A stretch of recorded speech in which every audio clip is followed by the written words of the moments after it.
बच्चे last time हमने waves के अंदर अपने पास equation of plane progressive simple harmonic wave तक का पूरा पढ़ लिया था और वेव के इंट्रोडक्शन से होते हुए उस टॉपिक तक पहुंचे थे। आज का जो अपना टॉपिक है वो है फेस एंड फेस डिफरेंस।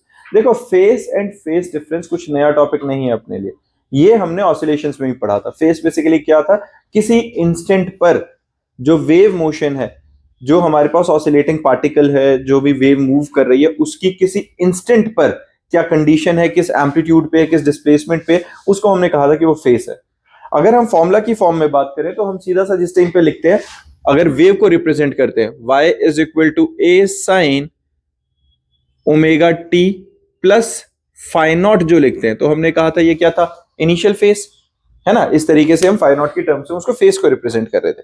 तो हमारे पास अगर वेव के अंदर, जैसा हमने कल रिप्रेजेंट करना शुरू किया था, हम क्या बात कर रहे थे, face of the wave is given bye argument of sign.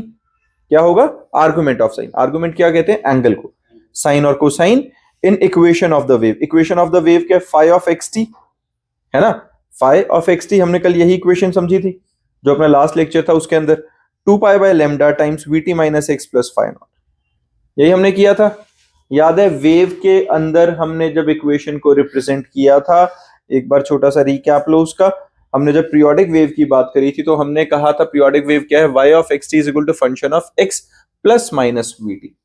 क्या है ये, it is a function of displacement and time. ये क्लियर है, y of x plus n lambda t must be equals to y of x t. मतलब कि अगर कोई एक वेवलेंथ, 2 वेवलेंथ, 10 वेवलेंथ, 1000 वेवलेंथ के बाद भी हम देखेंगे तो जो वेव है वो खुद को एज इट इज रिपीट करेगी, इसलिए यहां पर x प्लस एन लेमडा लिखा है ना। तो ये क्या हुआ, ये पीरियोडिक बिहेवियर शो कर रही है एक सर्टेन डिस्टेंस के बाद। That means after the distance of wavelength it will going to repeat itself. तो इस फॉर्मूला से, इस फॉर्मेट से बेसिकली हमने यहां पे यही समझाने की कोशिश करी थी कि जो हमारे पास वेव है वो पीरियोडिक है, और किसकी टर्म्स में, ना कि सिर्फ टाइम की टर्म्स में, डिस्टेंस की फॉर्म में भी। ठीक है, वो खुद को रिपीट कर रही है। और फिर उसी चीज को हमने प्रूव किया था कि जो वेव होती है उसको हमने टाइम पीरियड और डिस्टेंस की फॉर्म में, दोनों तरीके से हमने पीरियोडिक प्रूफ किया था। इसके अंदर मेन कहानी क्या आई थी, देखो जब इक्वेशन बनाई थी हमने क्या कहा था, wave equation will replace sine और cosine and the argument vt minus x by 2 pi by lambda vt minus x to give its the dimension of angle। जो हमारे पास y ऑफ एक्स टी था, यहां पर क्या लिखा था, function of x and time. तो इस फंक्शन की जगह मैं हार्मोनिक फंक्शन लिख दूं, साइन या कोसाइन, और यहां पर x plus minus v t है, जो x plus minus v t, उसको हमने रिप्लेस कर दिया था 2 pi by lambda v t minus x plus phi naught से। वो फाई नॉट इनिशियल फेज के लिए लिख दिया था, otherwise 2 pi by lambda v t minus x से हम उसे रिप्लेस कर रहे हैं। अब जो वी टी माइनस एक्स है उसी के साथ 2 पाई बाय लेमडा मल्टीप्लाई किया था उसको डायमेंशनलेस बनाने के लिए, क्योंकि जो एंगल होगा वो डायमेंशनलेस होता है।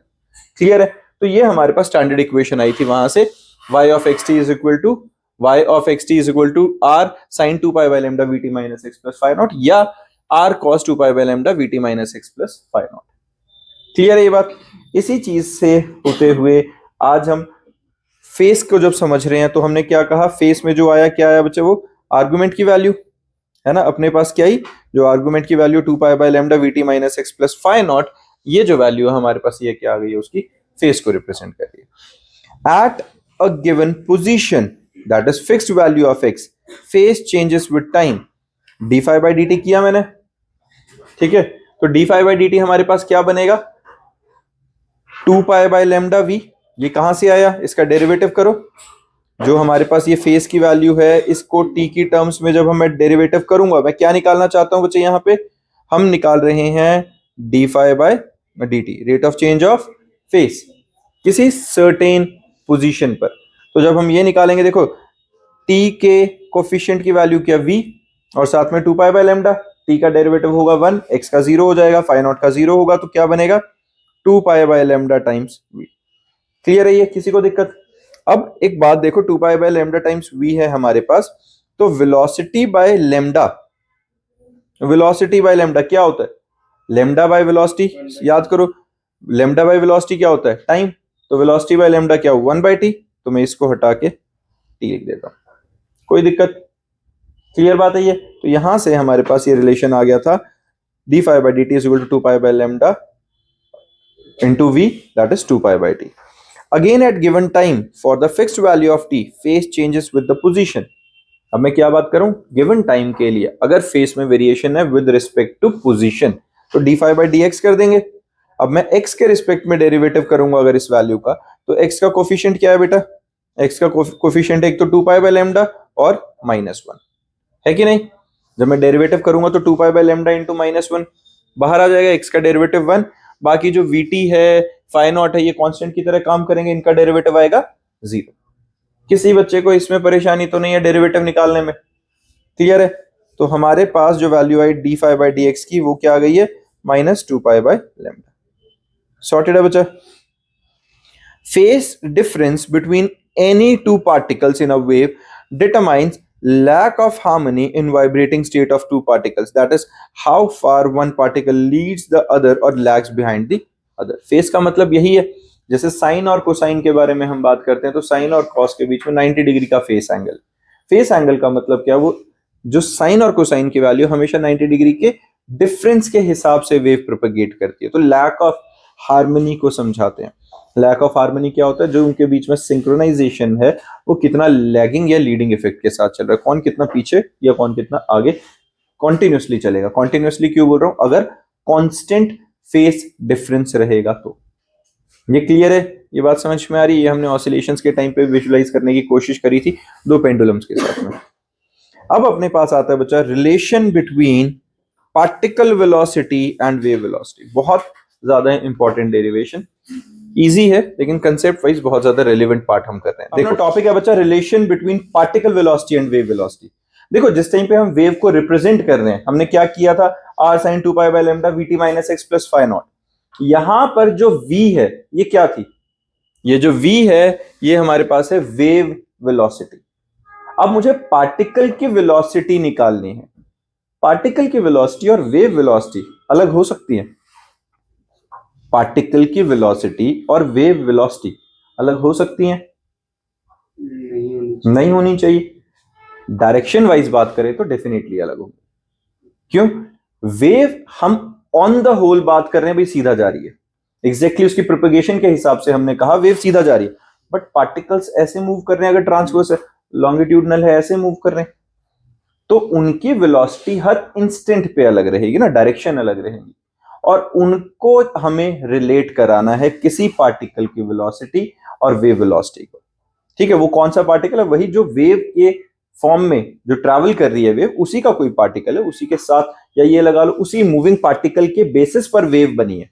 जैसे मान लो मैं वेलोसिटी ऑफ इलेक्ट्रॉन की बात करूं, हमने कहा था ना माइक्रोस्कोपिक पार्टिकल्स जब भी मूव करेंगे तो वो क्या करेंगे, वो वेव नेचर पोजेस करेंगे। हमने ड्यूल नेचर के अंदर पढ़ा भी है ये।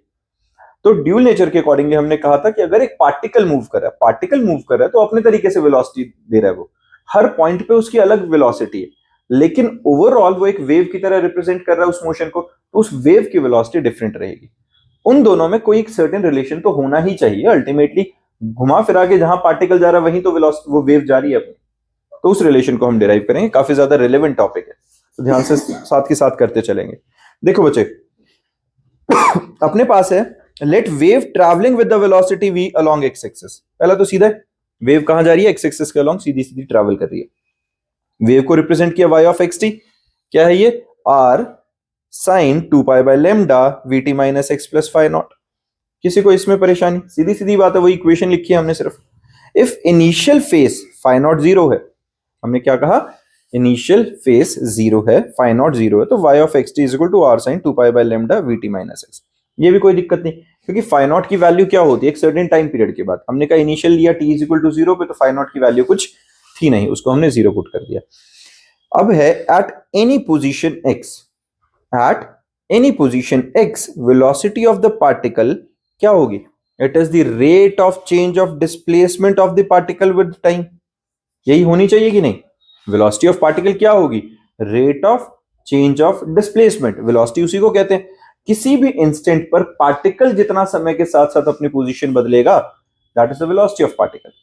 Velocity of particle basically it is the function of position and time, क्योंकि हर सर्टेन पोजीशन और टाइम के हिसाब से उसकी वेलोसिटी आएगी कि नहीं, u ऑफ xt। तो जो ये u ऑफ xt है, ये क्या है बच्चा, velocity of particle at any instant t. It is equal to derivative of position. y of xt क्या था? जो y of xt है बेसिकली ये y रिप्रेजेंट क्या कर रहा था? उसकी पोजीशन, उसकी डिस्टेंस को, डिस्प्लेसमेंट को.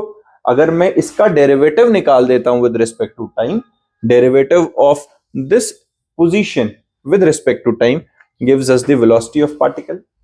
किसी को दिक्कत इस बात में? क्लियर है? तो हमने क्या किया है, u of xt is equal to d by dt of yxt कर लेते हैं. With respect to time, we have to find out the derivative of this position. तो डेरिवेटिव निकालते हैं बेटा, क्या निकलेगा? d by dt of r sin 2 pi by lambda vt minus x. किसके रिस्पेक्ट में कर रहे हैं? With respect to time. r constant as it is multiply sine का डेरिवेटिव क्या होगा? cos 2 pi by lambda vt minus x times v times 2 pi by lambda. ये समझ में आया? ये हमने कैसे किया है? जो चेन रूल लगता है, एक बार लिख के बताता हूं. देखो, इसी का हमें डेरिवेटिव करना है ना. फाई नॉट हमने क्या माना है इनिशियली? अगर फाई नॉट 0 था तो खत्म. इसकी जगह हमने क्या लिखा हुआ? ओमेगा की जगह 2 pi by lambda times VT minus x इस फॉर्म में लिखा था. हाँ जी, किसी को दिक्कत? इसी फॉर्म में हमने इक्वेशन को रिप्रेजेंट किया हुआ है और इनिशियल फेज थी तो फाई नॉट को हम 0 लेके चल रहे थे at t is equal to 0. अब मुझे अगर जो वेलोसिटी ऑफ पार्टिकल निकालनी है तो वो क्या थी? It is equal to dy by dt. यही था. डेरिवेटिव निकालें अगर with respect to time, a constant, sine का डेरिवेटिव क्या होता है बेटा? cos theta. थीटा की जगह ये पूरा 2 pi by lambda times vt minus x times derivative of theta. यही होता है चेन रूल में, पता है सबको. पहले हम क्या करते हैं? मेन फंक्शन का डेरिवेटिव और उसके बाद उसके साथ जो जुड़ा हुआ डोमेन है उसका डेरिवेटिव. और इसका जब मैं with respect to time derivative करूंगा तो t का कोफिशिएंट क्या है? 2 pi by lambda into v. ये हमारे पास क्या हो जाएगा बच्चा? मल्टीप्लाई हो जाएगा v into 2 pi by lambda. कोई परेशानी किसी को? यहां तक ठीक है? ये हमने डेरिवेटिव करके वैल्यू निकाल ली अपनी. अब मेरे को निकालनी है वेव वेलोसिटी. वो तो हमारे पास v है वैसे तो. हम एक काम करते हैं, अब मैं ये वाली बात समझ में आ गई, इस स्टेप को यहीं छोड़ते हैं. अब जो अपने पास y था, y ऑफ xt, जिसकी वैल्यू हमने ऊपर लिखी है a sin 2 pi by lambda vt minus x, इसका डेरिवेटिव करेंगे with respect to position, with respect to x. इसका डेरिवेटिव करो विद रिस्पेक्ट टू x. जब इसका डेरिवेटिव करोगे with respect to x, a as it is, sine का derivative cos 2 pi by lambda times vt minus x as it is. किसी को दिक्कत? ये तो सीधा सीधा है. टाइम्स अब जो डोमेन है उसका डेरिवेटिव x के रिस्पेक्ट में, तो x का कोफिशिएंट क्या है? 2 pi by lambda times minus 1. किसी को दिक्कत? बात समझ में आई है? अब अगर मैं इस इक्वेशन को और इस इक्वेशन को आपस में डिवाइड कर दूं, मैं क्या कर रहा हूं? इन दोनों इक्वेशंस को डिवाइड कर रहा हूं. u divided by u of xt, that is velocity of particle, divided by d by dx of y of xt, derivative of position of wave with respect to distance basically, है ना. Position के respect में उसका derivative किया तो क्या आएगा? हमारे पास था a cos 2 pi by lambda times vt minus x times v into 2 pi by lambda whole divided by, ये क्या था? a cos 2 pi by lambda times vt minus x times minus of 2 pi by lambda. यही है. सारी value cut गई और यहां 2 pi by lambda 2 pi by lambda cut गया. किसके इक्वल आया? Minus v. आया कि नहीं? तो वेलोसिटी ऑफ पार्टिकल जो निकली वो क्या आई? Velocity of wave minus of d by dx of y times velocity of wave. ये हमारे पास रिलेशन निकल गया है पार्टिकल वेलोसिटी और वेव वेलोसिटी में. क्लियर है? बात समझ में आई है? और इसको अगर अब मुझे डिफाइन करना है, ठीक है, मुझे इसी को क्या करना है? डिफाइन करना है अगर, तो क्या रहेगा? देखो, u of xt is equal to minus v d by dx of y xt. आ गया कि नहीं? यहां तक क्लियर है? तो डेफिनेशन क्या रहेगी? Particle velocity at a given position eight a given time is equal to product of wave velocity, which is v, and negative of slope of the wave curve at given position and time. Negative of the slope of the wave curve. Slope क्या होता है?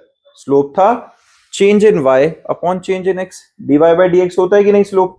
कोई बच्चा ऐसा तो नहीं है जिसको स्लोप का आइडिया नहीं है? पता है ना स्लोप क्या रहेगा? अगर हमारे पास कोई वेव भी ट्रैवल करती है, कभी हमारे पास कोई भी वेव ट्रैवल करती है तो किसी भी फॉर्म में, तो अगर मैं उसका स्लोप निकालना चाहूं तो हम क्या ड्रॉ करते हैं? उसका टेंजेंट ड्रॉ कर देते हैं उस पॉइंट पे, जहां पर जिस पॉइंट पे स्पेसिफिकली मैं उसका स्लोप निकालना चाहता हूं। तो इस स्लोप के हिसाब से अगर मैं वैल्यू निकालूं इसकी, तो ये क्या निकलेगी? dy अपॉन dx, जो कि हमारे पास tan थीटा के इक्वल आता था, वही स्लोप निकलेगा। तो किसी भी कर्व का स्लोप कैसे निकलता है? जो भी कर्व है उसके change in the position of along y axis upon change in the position along x axis कर दो, दैट इज स्लोप कर दो सीधा सीधा। समझ में आई ये बात? तो यहां से हमारे पास u ऑफ xt की value minus v d by d x of y xt आ गया, और ये जो dy बाई dx है ये क्या आया? स्लोप। ठीक है, क्लियर है बच्चे? इसके बाद हमारे पास आता है बच्चा पार्टिकल एक्सेलरेशन। अब पार्टिकल एक्सेलरेशन क्या रहेगा? वेलोसिटी आ गई है तो भाई सीधा क्या करें? dv बाई dt कर देंगे तो एक्सेलरेशन आएगा। अपने को ये पता है पार्टिकल वेलोसिटी निकल गई change in position upon time taken. Particle velocity निकलने के बाद एक्सेलरेशन निकालना है तो उस वेलोसिटी का फिर से टाइम के रिस्पेक्ट में डेरिवेटिव कर दो, एक्सेलरेशन आ जाएगा। चलो करो साथ में। At any position x, acceleration of a particle is the rate of change of velocity of the particle with time. If it is represented by axt, then axt is given by derivative of uxt. सीधी सी बात है भाई, derivative of uxt। u क्या था? r cos 2 pi by lambda vt minus x times 2 pi by lambda into v। इसका derivative करेंगे, r constant, cos का derivative क्या आएगा? Minus sine, theta as it is 2 pi by lambda vt minus x times 2 pi by lambda into v। Clear है? अब domain का derivative करेंगे इसका विद रिस्पेक्ट टू टाइम, तो क्या है डोमेन में? t का coefficient 2 pi by lambda into v है, वो मल्टीप्लाई हो गया। क्लियर है ये बात? जो ये 2 pi by lambda into v है वो पहले से था, ये डोमेन का पार्ट नहीं है, ये साथ में जो मल्टीप्लाई में चल रही थी वो वैल्यू है। और ये 2 pi by lambda into v है वो डोमेन का डेरिवेटिव होने की वजह से चेन रूल के अकॉर्डिंगली मल्टीप्लाई हो गया। किसी बच्चे को स्टेप में दिक्कत तो नहीं है? अब r sin 2 pi by lambda vt minus x time 2 pi by lambda v का स्क्वायर बना कि नहीं? दोनों मल्टीप्लाई होके, तो ये हमारे पास 2 pi by lambda into v का स्क्वायर बन गया। सीधी कहानी है बच्चा, minus r sin 2 pi by lambda vt minus x time 2 pi by lambda into v का whole square a of xt। अब ये देखो ये जो पार्ट है ये सारा क्या बन गया बच्चा? ये तो वापस से y बना कि नहीं? r sin 2 pi by lambda vt minus x upon ये जितना भी है सारा r sin 2 pi by lambda vt minus x, ये तो सारा फिर से y बन गया, बना। तो इसको हमने y लिख दिया, और जो 2 पाई का स्क्वायर है 4 pi square by lambda square into v square लिख दिया। किसी को दिक्कत? सीधी कहानी है। अब यहां से हमने क्या लिखा? 4 minus 4 pi square v by lambda का स्क्वायर इंटू y। मैंने इस फॉर्म में लिखा है, कुछ अलग नहीं किया। ये लिख के क्या हुआ? देखो 4 ठीक है, पाई ठीक है, v बाय लैम्डा क्या हुआ? 1 बाई टी को मैं फ्रीक्वेंसी लिख सकता हूं, n लिख लो, न्यू लिख लो, वो तुम्हारी इच्छा है। यहां n फ्रीक्वेंसी को रिप्रेजेंट कर रहा है, ठीक है, टाइम्स y। तो axt जो हमारे पास that is acceleration of a particle निकला, वो क्या निकला? Minus of 2 pi n whole square into y। और 2 pi n 2 pi by t क्या होता है? ओमेगा। 2 पाई बाई टी क्या होता है? ओमेगा। तो ओमेगा स्क्वायर टाइम्स y, ये हमारी वैल्यू आ गई। और मैक्सिमम एक्सेलरेशन क्या आएगा? y is equal to r पर, तो axt is equal to minus omega square r।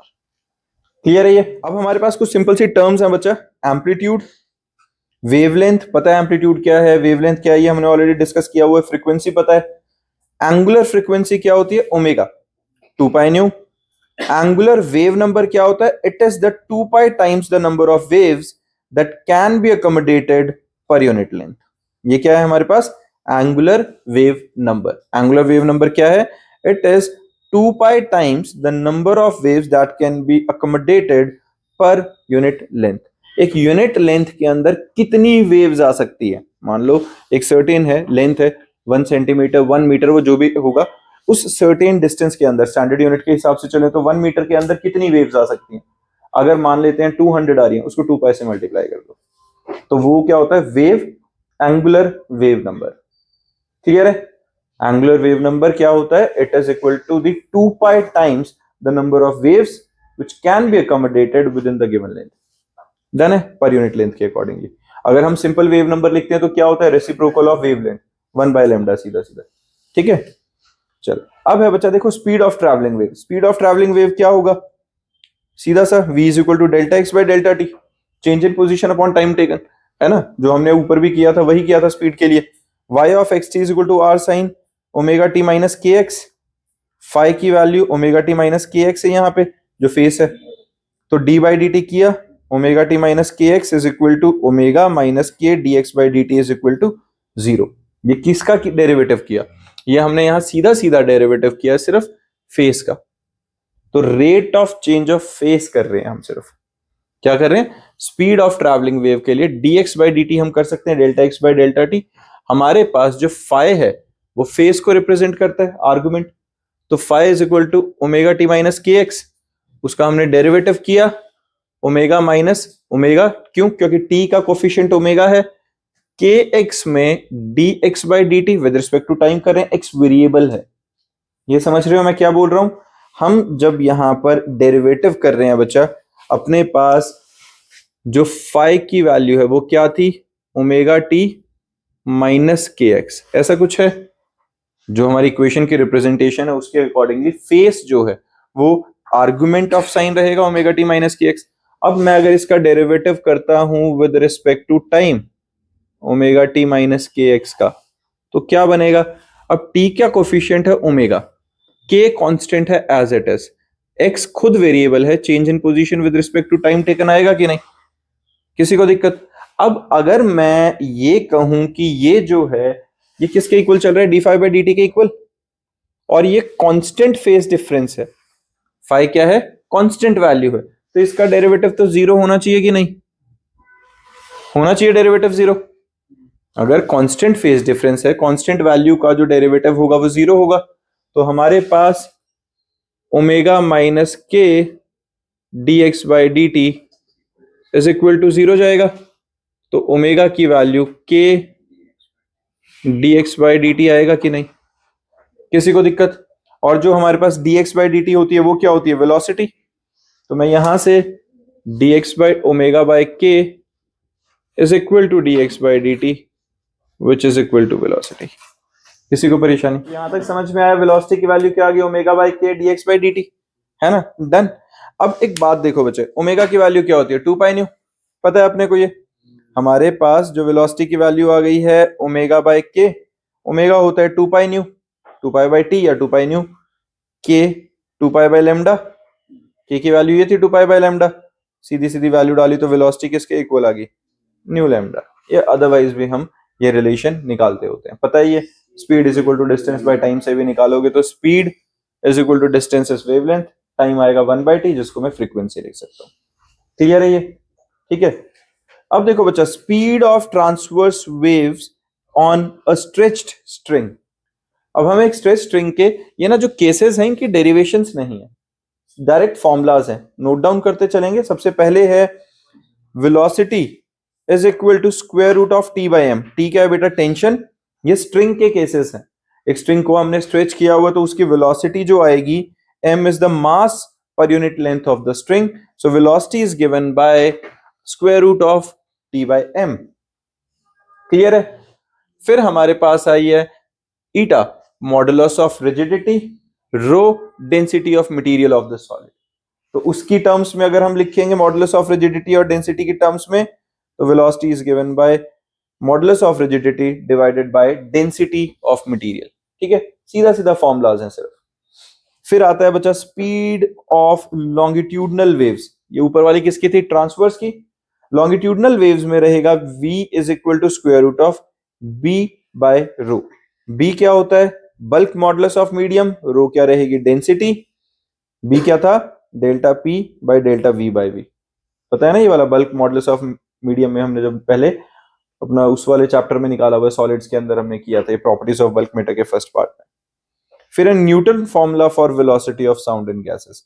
भाई न्यूटन फॉर्मूला के अकॉर्डिंगली क्या होता है, velocity is given by b i by rho, b i by rho P है प्रेशर, रो है density of the gas, BI है modulus of elasticity for isothermal process.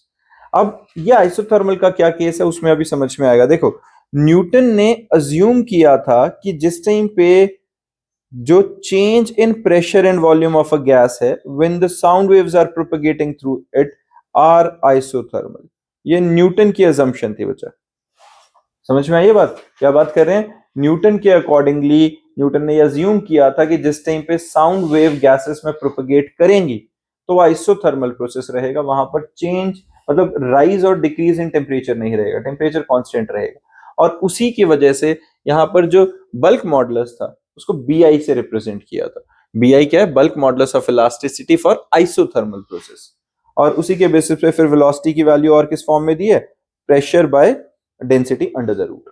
ठीक है, ये प्रोसेस जो था इसमें एक छोटी सी गड़बड़ थी कि वो प्रोसेस जो propagation of sound in gases है, न्यूटन ने जो फॉर्मूला दिया था वो आइसोथर्मल के अकॉर्डिंगली दिया था, लेकिन एक्चुअल में जो होता है वो अडायबैटिक प्रोसेस होता है और उसको दिया ठीक किया था लैपलेस ने। तो लैपलेस करेक्शन के अकॉर्डिंगली क्या है? Newton assumption was wrong. According to Laplace, the change in pressure and volume of the gas when the sound wave are propagating through are not isothermal but adiabatic. Clear है ये?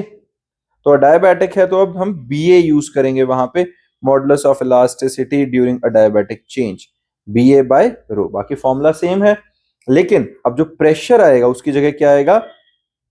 Gamma times pressure. Gamma क्या था? CP bye CV। Clear है ये? तो ये Laplace correction भी याद रखनी है सबको, लैपलेस करेक्शन।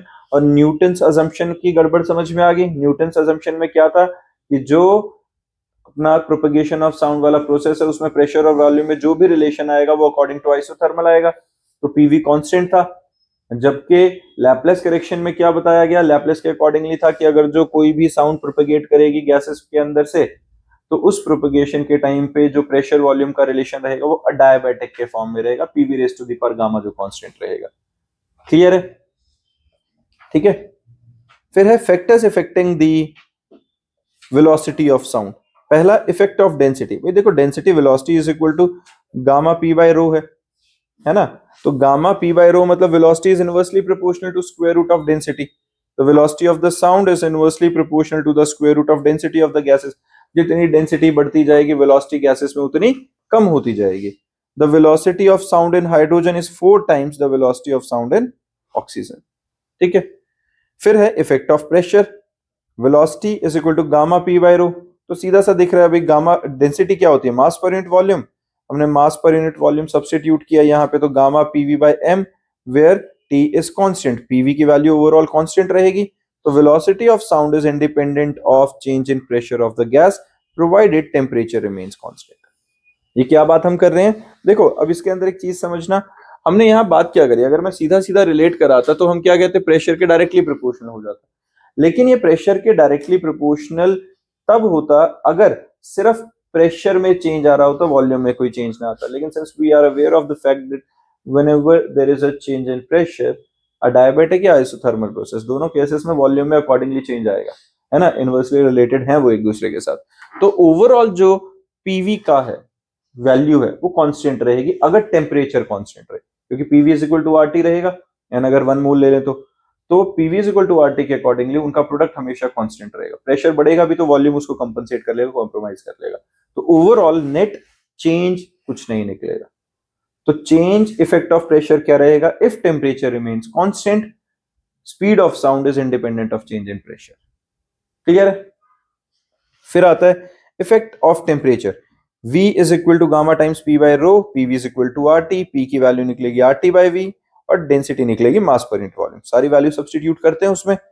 ठीक है, गामा P के लिए हमने RT बाय V और ये अपना सारी वैल्यूज जो डेंसिटी के सब्स्टिट्यूट करी तो हमारे पास ये आ गया। ये बात समझ में आई ना? हमने क्या किया यहाँ पे? अभी जो PV की वैल्यू आई थी RT बाय V, ये प्रेशर की value RT by V substitute करी। डेंसिटी क्या होता? Mass per unit volume. M by V से V कटा तो यहां तक आ गए। यहाँ क्या दिख रहा है? जो वेलोसिटी है it is directly proportional to square root of temperature. Gamma R और M सारे कांस्टेंट है, तो velocity is proportional to temperature और VT by V naught is equal to square root of T by T naught. T naught क्या है, किसी मतलब initial temperature पे या 0 डिग्री पे, और टी क्या है, किसी गिवन टेम्परेचर पर जो वेलोसिटी है। ठीक है, velocity of the sound in gases is directly proportional to the square root of its absolute temperature. Temperature coefficient of velocity of sound in air, it is equal to change in velocity Vt minus V naught upon temperature, rise in temperature, increase in velocity upon rise in temperature। ठीक है, alpha की value 0.608 metre पर second पर coulomb, we not की value 332 metre पर second. ये हमारे पास speed of sound की वैल्यू है सीधा सीधा। Velocity of the sound in air increases approximately by 0.61 metre पर second for every 1 degree rise in temperature. ये वैल्यू याद रहेगी तो किसी ऑब्जेक्टिव क्वेश्चन में सपोर्ट कर देगी। क्या बात है ये, velocity of sound in air increases approximately 0.61 for every 1 degree rise in temperature. Her 1 degree rise के साथ 0.61 का इंक्रीज होता जाएगा वेलोसिटी के अंदर। ठीक बात है। फिर है इफेक्ट ऑफ ह्यूमिडिटी भाई, velocity in medium upon velocity. देखो वीएम और वीडी हमारे पास क्या बता रहे हैं, किसी मॉइस्ट एयर के लिए और ड्राई एयर के लिए, velocity of the sound in moist air upon velocity of the sound in dry air, तो it is equal to square root of density of dry air upon density of moist air. साफ दिख रहा है कि inversely related है। तो हमारे पास moist air की डेंसिटी कम है ड्राई एयर से, वेलोसिटी ज्यादा होगी ड्राई एयर के कंपैरेटिवली। सीधा रिलेशन है भाई, velocity of sound in moist air is greater than the velocity of sound in dry air. ठीक बात है, सीधी सीधी चीज है ये। फिर है हमारे पास प्रिंसिपल ऑफ सुपरपोजिशन। देखो अभी हमने जो टॉपिक ये ऊपर वाले कवर किए सीधा छोटे छोटे से फॉर्मूलाज हैं, लेकिन ऑब्जेक्टिव क्वेश्चन के अंदर 1 मार्कर्स के अंदर डायरेक्टली तुमसे पूछे जा सकते हैं, तो तुम्हें पता होने चाहिए, रिलेशन निकालने आने चाहिए। क्लियर बात है बच्चे। अब देखो अपना आज का टॉपिक जो है ये प्रिंसिपल ऑफ सुपरपोजिशन। इस वाले टॉपिक में सुपरपोजिशन में क्या रहेगा, when the number of waves meet simultaneously at a point in a medium, the net displacement at a given point at is the algebraic sum of the displacement due to each wave at the given point at the same time। Principle of superposition हमने पहले भी कहीं 2-3 जगह पे पढ़ा हुआ है। याद करो फोर्सेस के केस में हमने पढ़ा था। सुपरपोजिशन का केस क्या रहता है, जहां पर 2-3 चीजें या बहुत सारी चीजें आके मिले, उनका मिला जुला के नेट इफेक्ट क्या होता है, that is principle of superposition. यहां भी हम यही बात करें, अगर 2-3 अलग अलग वेव्स आके एक पॉइंट पे मीट करेंगी तो नेट इफेक्ट क्या निकलेगा, उनका अलजेब्रिक सम, है ना। तो जैसे कि यहां पे इन डायग्राम्स पे ध्यान दो और उसी के अकॉर्डिंगली फिर हम ऊपर वाला टॉपिक फिर से मतलब इसी टॉपिक की डेरिवेशन पे बात करेंगे।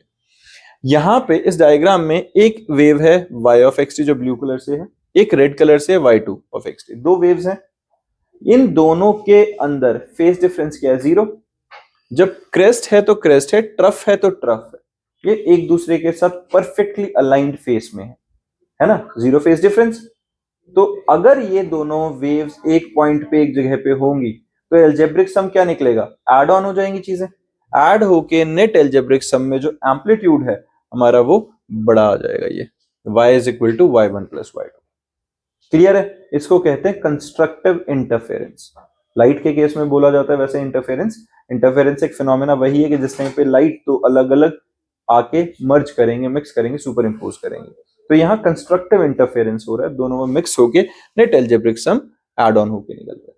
इसी तरीके से अगर डिस्ट्रक्टिव हो, कैसे, जहां क्रेस्ट है वहां ट्रफ आ जाए और दोनों वेव्स हैं सेम एम्पलीट्यूड की हैं, तो नेट रिजल्ट क्या हो जाएगा, कैंसिल आउट हो जाएगा। क्रेस्ट पे ट्रफ, ट्रफ पे crest, cancel out, net result flat string. समझ में आई बात। तो ये सुपरपोजिशन था कि सीधा सीधा एल्जेब्रिक सम हमें करना है, ठीक है ना। देखो जरा, if the two waves are out of phase by constant phase angle phi, ठीक है, तो y of x t is equal to r sine omega t minus k x, y2 is equal to r sine omega t minus k x plus phi. तो वो phi क्यों लिखा, क्योंकि उनके दो वेव्स के बीच में फाई का फेस डिफरेंस आ गया। According to superposition principle, the net displacement of the resultant wave is given by y of xt is equal to y1 xt plus y2 xt, which is equal to r sin omega t minus kx plus r sin omega t minus kx plus phi। r common ले लिया, sin omega t minus kx plus sin omega t minus kx plus phi। Simple किया अभी तक। तो यहां पर sin a plus b का formula लगा दे, sin a plus sin b, ठीक है। 2 sin a plus B by two cos A minus B by two, पता है ये फॉर्मूला। इस फॉर्मूला के अंदर वैल्यू डाली तो y ऑफ x2 की वैल्यू आई 2r cos 5/2 sin omega t minus k x plus 5/2। Value substitute करोगे तो सीधा सीधा यहां तक पहुंच जाएंगे। सीधा r क्या है यहां पर, amplitude of the resulting wave.